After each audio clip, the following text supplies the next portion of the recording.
لیکن اس امن معاہدے کے 14 نکات سے اور پھر اس کے جو نتائج ہوئے ہیں جنگ کے اندر کہ خطے کے اندر ایک پاور کے طور پر، ایک پولیٹیکل پاور کے طور پر ایک جو اس کی جو تسلیم کیا جا رہا ہے، مجھے لگتا ہے کہ جب یہ کانفلکٹ اینڈ ہوگا پرماننٹلی، اب جو وار جب پرماننٹلی اینڈ ہوگی، یہ تحفظات جو ہے ٹیکنیکل ٹاکس ابھی چل رہی ہیں، اس کے بعد مجھے لگتا ہے کہ ایران اس خطے کے اندر، دوسرا سعودی عرب، دو بڑی طاقتوں کے طور پہ ایمرج ہوں گے اور ایک نئی ہم ورلڈ آرڈر دیکھیں گے مڈل ایسٹ کے اندر، ساتھ میں پھر پاکستان، اور بہت بڑا کردار ہوگا، فعال کردار ہوگا جو سول اور ملٹری ڈپلومیسی انہوں نے پرفارم کی ہے اس پورے دوران، کرائسس کے دوران، اور ٹرکی بھی ایک اچھا اویس توحید صاحب، ٹائم چونکہ بہت شارٹ رہ گیا ہے، مجھے لاسٹلی پلیز یہ بتائیے گا کہ اس وقت ظاہر ہے آپ وہاں جب موجود ہیں تو دیگر لوگوں سے آپ کی ملاقاتیں، رابطے بھی ہو رہے ہوں گے، سو آپ کو کیا لگ رہا ہے کہ اس وقت جو ان کی خارجہ پالیسی ہے، عسکری پالیسی ہے، وہ تو ایک طرف ہے، ایرانی معاشرے پر اس پوری سچویشن کا جو اثر پڑا ہے، اس کے بعد وہ قوم مضبوط ہے یا یہ کہا جا رہا ہے کہ نہیں بس ختم کریں سارے معاملے کو؟ کیونکہ ظاہر ہے 47 ایئرز بہت ہوتے ہیں جب سے یہ ایران ان ساری سینکشنز کو جھیل رہا ہے، یہ سارے معاملات دیکھ رہا ہے، اب سینکشنز اٹھانے کی بات بھی کی جا رہی ہے تو اس میں بھی ریسٹرکشنز ہیں کہ جی ایسے نہیں ایسے، سو اس وقت وہاں پر جو اوور آل سچویشن اس تناظر میں ہے وہ کیا ہے، اور کیا آپ سمجھتے ہیں کہ جو 60 ڈیز کے حوالے سے گفتگو ہو رہی ہے کہ یہ جو ایم او یو سائن ہوا ہے، جو ٹریٹی ہے، یہ پریویل کرے گا، یا اس کے بعد کی سچویشن آپ کیا دیکھ رہے ہیں وہاں کے لوگوں کے حساب سے؟ اگر میں بات کروں تو ان کی کیا سوچ ہے؟ جی دیکھیے، ایک تو یہ کہ جو ہر 2-2.5 سال بعد جو ریزرویشن ہوتی تھیں خواتین کے حقوق کے حوالے سے یا پھر انسانی حقوق کے حوالے سے، وہاں پہ پروٹیسٹ بھی ہوتے تھے، احمدی نژاد کے زمانے میں اسٹوڈنٹس کے پروٹیسٹ ہوئے تھے، پھر گرین موومنٹ کا ایک سلسلہ شروع ہوا تھا، پھر اس کے بعد جو ہے اس سال جنوری کے اندر ہوا جس پہ ایران کے جتنے بھی حکام ہیں وہ کہتے ہیں کہ یہ اسرائیل اور امریکہ کی جو اس کی جو orchestrated by Israel and U S, تو وہاں پہ بہت لوگوں کو ایگزیکیوٹ بھی کیا گیا جو جاسوسی کے الزام میں پکڑے گئے، جنہوں نے انسائڈ انفارمیشن دی ایسے موقع پہ، تو وہ تو ہے موجود۔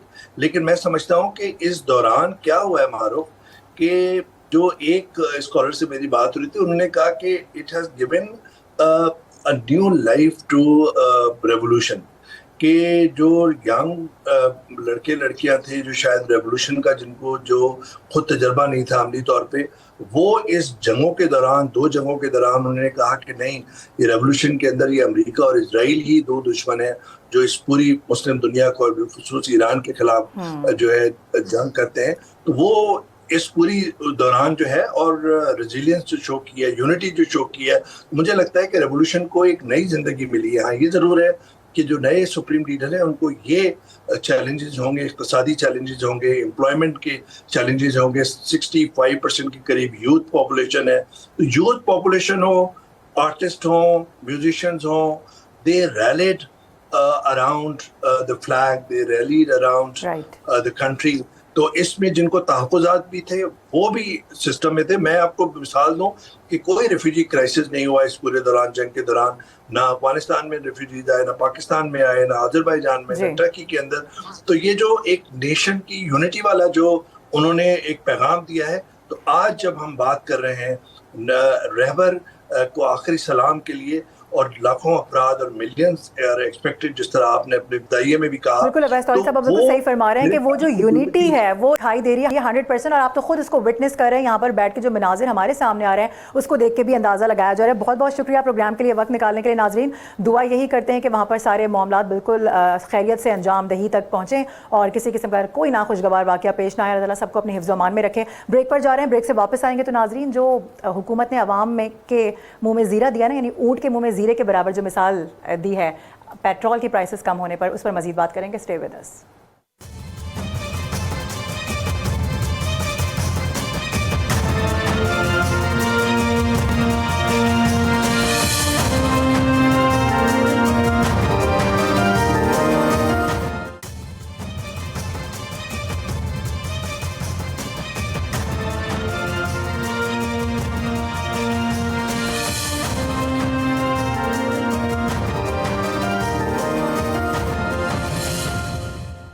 Welcome back once again. ناظرین دریائے فرات کے کنارے پیاسے کتے کی ذمہ داری لینے والے امیر المؤمنین حضرت عمر رضی اللہ تعالیٰ عنہ جیسے حکمرانوں کی خواہش رکھنے والی قوم کے ساتھ ایک بار پھر مذاق کیا گیا ہے۔